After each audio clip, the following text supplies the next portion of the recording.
everybody, Chad here. In this video, we're going to discuss Rhonda Byrne's. And if I'm not pronouncing that correctly, I apologize. I'm pretty sure it's Burns. It could be Burns. And if you don't know her, she came up back in 2007. She made the movie called The Secret, and that was crazy popular. What I specifically want to talk about, I saw her in an interview, and someone asked her, really, what is the simplified version of law of attraction? Just to keep it simple, what is it? And that's what we're going to talk about today. So you want to listen up, you want to listen to this, because if you're into law of attraction, law of abundance, if you're into law of assumption with Neville Goddard, it applies. So stay tuned, and we're going to get cracking. Now, according to Rhonda, what's this simplified version of law of attraction? And this was asked of her, and I loved her response. And the response was this: if we would only focus our thoughts all day long of what we want, what we like, what we want to do, we would have everything we want in life. Listen to that. If we would only focus our thoughts all day long, all of our thoughts all day long, our dominant thoughts, was only focused on what we want, what we like to do, what we want to have, what we're doing that day, the present of now, we would have any life, everything we want. Now, and I thought that was so powerful. It's simple and powerful, but it's so simple that it's actually really, really hard to do. And why is that? It's because, I don't know why it's like that. It's so easy to think negative. You know what I mean? It's so easy to think negative throughout our whole day. It's hard. I think it's harder as an adult to think positive than it is when we were a kid. If you think back being a kid, we're in the present moment. We're in the power of now. All we focused on all day long is what we want to do, what we like doing. We literally hated doing something we didn't want to do. You know what I mean? We would throw fits and temper tantrums because we didn't like it or didn't want to do it, and we were forced to do it. And I think in that little example I just gave, I think what happens as we become an adult, we go through the school system, parenting in our young age, we go through the school system for elementary school, middle school, high school, college, that it's been ingrained in us that we have to do stuff that we don't like, and we have to constantly work on our weaknesses rather than focus on our strengths. And I think that basically spreads throughout our mind, where we start thinking negative. We start thinking, we have a negative outlook. Our dominant thoughts are negative. And you might sit here and debate me. You might sit here and say, well, Chad, I think positive all day long. And I really beg to differ that a little bit. And even for myself, this is great work, even with myself, to really think positive, to really think of my dominating thoughts, that my mind isn't constantly drifting throughout the day into negative thoughts. Think about negative things that's never even really happened. You know what I mean? And now I'll give you a couple examples this morning. This morning, when I woke up like usual. I woke up, I made myself a cup of coffee, getting ready to do my morning routine. I've been reading a chapter out of a book every single morning. And I read that and do my gratitude pad every single morning. And when I woke up, made my coffee, get my book ready, getting ready to sit on the couch, I opened the curtain. There's a curtain, it's a dark curtain, so those dark curtains that keep all the light out, they're very heavy. It's a heavy curtain, but when I went to open it, the slider, the handle that comes down to help you open it, broke. So I'm thinking, great. And right now I'm in Thailand, so I'm renting a condo here in YN. So I'm thinking, okay, great, I broke it. But my mind shifted right to the gutter, because I'm thinking, okay, I'm gonna reach out to the landlord that it broke, it needs to be fixed. It's more of a wear and tear break. It's not like I broke it. It's more wear and tear because it's a heavy curtain, because it's a dark curtain. And when they installed it, whoever installed it, they installed it on a really cheap rod on a heavy curtain. But my mind shifted right to the gutter, because I'm thinking, when I reach out to the landlord, I bet he's gonna want me to fix it. He's gonna want me to replace it or blame me. And when none of that has even occurred or happened yet.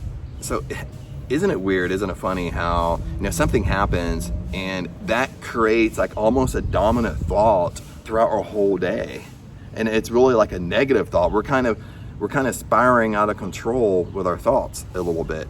Yeah, it broke.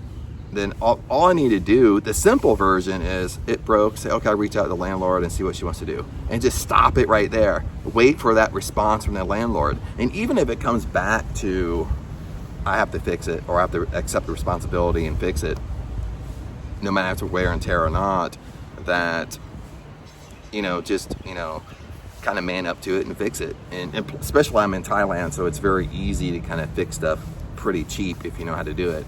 But anyway, it's coming back to Rhonda, coming back to, if we would only think all through the day, our dominating thoughts, if we would only think what we like, what we want, what we enjoy, what we want to do, what we want to have, if we would only think that way all day long, we would have anything we want. But we like a simple example, like I gave you, spiral out of control. And that could be a dominating, I'm just talking about myself. That could be a dominating thought throughout the whole day. I could think about it throughout the whole day. And that becomes a dominating negative thought. And another thing that happened this morning, like after I did my morning routine, after the curtain broke, I thought I was really in the mood to do like a meditation walk, gratitude walk at the beach. So I walked down to the beach. I was going to film this at the beach, by the way, but it was a little bit high tide and the waves are just casting too much sound, too much noise. And but when I went to the beach, it was a little bit high tide, so there was still room for me to walk. But then I started noticing like some patches of the beach are like really dirty and messy. So then my mind goes in the gutter again. I start thinking, why don't they clean the beach? Why don't they do, why don't, usually how it works here in Waihin, usually if you're walking past like a resort, it's the resort's responsibility on their land to keep the beach clean. So I'm thinking, why don't they come out and clean the flipping beach so people can walk through, so I'm not looking down like I'm walking on pine needles, stepping over coconuts that's fall in the water and stuff like that. I caught myself again, my mind going in the gutter. And I had to really stop myself, and my mind wanted to go in the gutter. Even though I'm walking on a beautiful beach, I'm in Waihin, Thailand. It's beautiful here. It's beauty all around me. And I'm letting one negative little scenario dominate over just being grateful where I'm at. I mean, isn't it comical how that happens? And I'm pointing out this stuff is because even for myself, there's two incidents that happened this morning. I broke the curtain and the beach was messy. I could think about that all day long. That could be my dominating thought all day long over two things that shouldn't even take up any space in my mind. What should take up space in our mind is what Rhonda has stated, is try to your best, is think about what you want to do, what you enjoy, what you like all day long. That should be our dominating thoughts, period.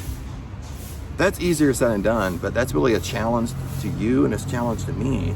The more we realize, the more we become aware and we realize how much our mind goes in a gutter, we can fix it. Bottom line, that's the positive side to it.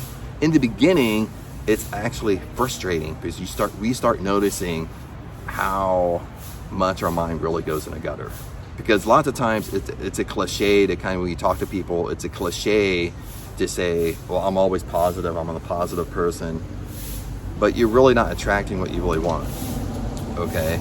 And a lot of people don't want to think they're a negative person. Like, I don't think I'm a negative person. I'm a nice guy, I'll talk to everybody. But internally, my self-talk can be very negative. Make sense? And that's basically what makes you or breaks you with the law of attraction. It's your internal self. It's what you're thinking about internally. It's not like how you're trying to manipulate other people or put like a false front in front of other people and try to trick other people. Because when it really comes down to it, you can't manipulate the universe. You can't trick the universe, okay? The universe is going to know the secret you. The universe is going to know your secret thoughts. The universe is going to know internally it's like a negative war going on in your mind. The universe is going to know that. And it basically comes down to like attracts like. If you're negative, it attracts negative into your life. If you're positive, it attracts positive into your life. That's why Rhonda Byrne said that, to keep it simple, if we would only think about what we want all day long, that's our dominating thoughts, what we want, what we like, what we want to do, what we're doing today, being in present moment, we would have anything and everything we want in life. Other than that, my friends, I'm going to leave that to you. Keep this kind of short, sweet, to the point. But Comment below, let me know your thoughts. This is a community, by the way, so if you agree, disagree, if you have experiences yourself, reach out, comment below, and I'll see you in the next video.